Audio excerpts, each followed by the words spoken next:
in algebra, we've learned functions, differentials, slope of a function, rate of change. We're able to calculate RC time constants, voltage on an inductor. We use imaginary numbers to analyze AC circuits. But if you haven't taken calculus, you should just have a rudimentary understanding of what it is, and if nothing else, just to be able to communicate with others who have studied calculus. Okay, so we're going to take a look at a couple problems. Now, first of all, we're going to just go over what a function is again. Now, an example of a function is voltage is a function of current and resistance. V equals IR, okay? So we write it like this. F of IR is equal to voltage, or IR. Now, the function can have one or more variables, okay? In this case, we have two variables. And we're going to figure out the area in a triangle. So the area of a triangle is equal to 1/2 HB. Okay, so our function there is A is equal to F of HB, okay? So now, if we, in this particular triangle, H is 3 and the base is 4. 3 times 4 is 12. We divide that by 2 and we get 6. So the area of a triangle is 6 there, okay? So we're going to try it with calculus. But to do that, we're going to need the equation of a line. This is just algebra. Y is equal to mx plus b, okay? So what's the function there? Now in this case, we just have one variable x. They're going to tell you what m is and what b is. So y is equal to f of x, okay? So we rewrite it like this. F of x is equal to mx plus b. Well, what's this m? Well, m is your slope, which is just the rise over the run. So we're running over 4, rising up 3, so that's 3/4. And x is our variable. And this b, all that is, that's the y-intercept, okay? That's where this line intercepts y here, okay? And that happens to be at 0, so we can forget about the b there, okay? So here we are, we write it this way. F of x is equal to 3/4 x, okay? Now, we want to find the area under this line here. So to do that, we're going to use the calculus here. So this stylized s, that's an integral there. So, and what that stands for is sum, okay?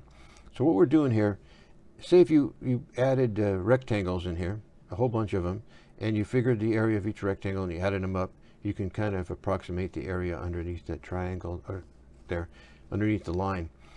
But we're going to add up an infinite amount of rectangles under the line from 0 to 4, okay?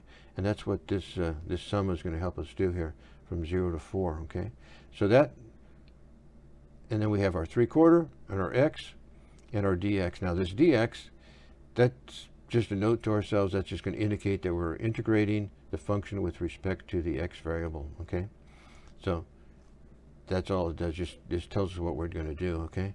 Now, we want to remove the integral here, and there's a rule to do that, okay? So what we do here, the rule is that we add 1 to the exponent and divide by the new exponent, and we do that to the variable there, okay? So x, now we just assume that x is to the power of 1, and so we add 1 to that, so that comes out to 2, so x squared there, right? Okay. So then we have to divide by 2. We divide the whole thing by 2. So, well, I'm going to multiply by 1/2. That's going to be easier. So we have 3/8 x squared there, okay? Now, the next rule we do is we have to write down the equation twice, and we subtract the 2 from each other, right? We subtract it from each other. So we have 3/4 x squared minus 3/4 x squared. Now, the x's, though, we write it like this. We have to put this 4 here into this x, replace that x with 4, and this x we're going to replace with 0 over here, okay? That's just a rule. Now, of course, 0 squared is 0, times 3 is 0, divided by 8 is 0. So this is going to be 0. We don't have to worry about that at all. So we're just left with this right here. So 4 squared is 16, times 3 is 48, divided by 8 is 6. So we have an area of 6 here. So that's all there is to figuring out the area under this line here, okay? So now let's do it one more time.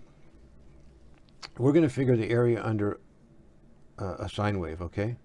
Now, sine waves start at 0, go to 2 pi actually, but we're going to just do the first half here from 0 to pi, 2 pi radian in a circle, but this is going to be 1 pi right there.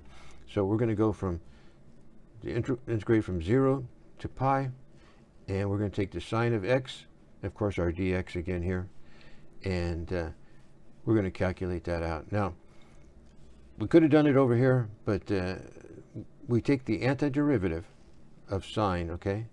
And that just makes it easier. So the antiderivative of a sine is a minus cosine, and so we have minus cosine minus a minus cosine, and we take the minus cosine of pi, that comes out to 1, and the minus cosine of 0 is a minus 1.